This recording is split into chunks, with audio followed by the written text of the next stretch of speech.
Hello friends, welcome to Melina kitchen. Today Melina கிச்சனில் நல்ல ஒரு காரசாரமான நான்வெஜ் டேஸ்ட்டில் ஒரு வெஜிடேரியன் சுக்கா எப்படி பண்ணுறதுன்னு தான் பார்க்க போகிறோம். வாங்க இந்த ரெசிபி எப்படி பண்ணுறதுன்னு பார்க்கலாம்.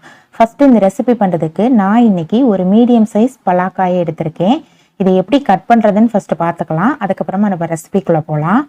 இது போல் ரெண்டாக கட் பண்ணிவிட்டு இதை இது போல் சின்ன சின்ன பீஸாக கட் பண்ணி எடுத்துட்டு மேலே உள்ள தோலெல்லாம் நான் கட் பண்ணுற மாதிரியே உங்களுக்கு எவ்வளோ சைஸுக்கு வேணுமோ அந்த சைஸுக்கு கட் பண்ணி எடுத்து மோர் தண்ணியிலையோ இல்லைனா கழனி தண்ணியிலையோ போட்டுக்கோங்க. அப்போ தான் அதோட கலர் சேஞ்ச் ஆகாமல் இருக்கும். நான் இப்படி கட் பண்ணியிருக்கேன்.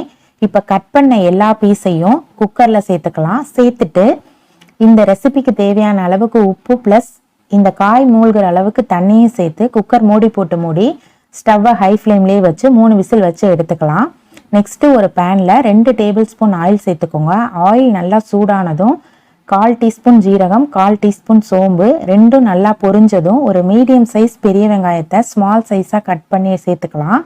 அது கூடவே 5 பல்லு பூண்டு, ஒரு கொத்து கருவேப்பிலை, உப்பு சேர்த்து எல்லாத்தையும் மிக்ஸ் பண்ணி விட்டு ஆனியனோட கலர் சேஞ்ச் ஆகிற வரைக்கும் நல்லா வதக்கிக்கலாம். நெக்ஸ்ட்டு 1/4 டீஸ்பூன் மஞ்சள்தூள் சேர்த்து மிக்ஸ் பண்ணி விட்டுக்கலாம். இது கூடவே நம்ம ஆல்ரெடி 3 விசில் விட்டு வச்சுருக்கோம் இல்லையா, இந்த பலாக்காயையும் நம்ம இது கூட சேர்த்துக்கலாம். பாருங்கள், இந்த அளவுக்கு வேக வச்சாலே போதும். இது நல்லா மிக்ஸ் பண்ணி விட்டு 2 நிமிஷம் நல்லா ஆயிலே இப்போ மசாலா ஐட்டம்லாம் சேர்த்துக்கலாம். 1/2 டீஸ்பூன் கரம் மசாலா. இந்த மசாலா நம்ம ஆல்ரெடி சேனலில் அப்லோட் பண்ணியிருக்கோம். லிங்க்கு கீழே டிஸ்கிரிப்ஷனில் இருக்கும், மறக்காமல் போய் பார்த்துக்கோங்க. நெக்ஸ்ட்டு 1/4 டீஸ்பூன் மிளகாய்த்தூள், 1 டேபிள் ஸ்பூன் சிக்கன் பவுடர் எல்லாத்தையும் சேர்த்துட்டு மிக்ஸ் பண்ணி விட்டுக்கலாம். இதோட பச்சை வாசனை போகிற வரைக்கும் ஸ்டவ்வை மீடியம் ஃப்ளேம்லேயே வச்சு ஒரு மூடி போட்டு மூடி 2லேருந்து 4 நிமிஷம் ஆயிலே குக் ஆகட்டும். நம்ம தண்ணி எதுவும் இப்போ சேர்க்க போகிறது கிடையாது. ஆயிலே தான் நம்ம குக் பண்ண போகிறோம். அப்பப்போ மூடியை ஓப்பன் பண்ணி பார்த்துட்டு நல்லா கலந்து விட்டுக்கோங்க.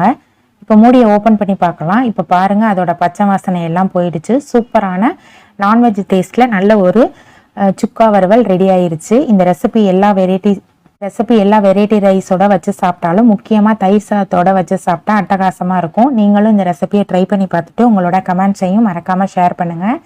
இது போல் வெரைட்டியான சமையலுக்கு மெலினா கிச்சனையும்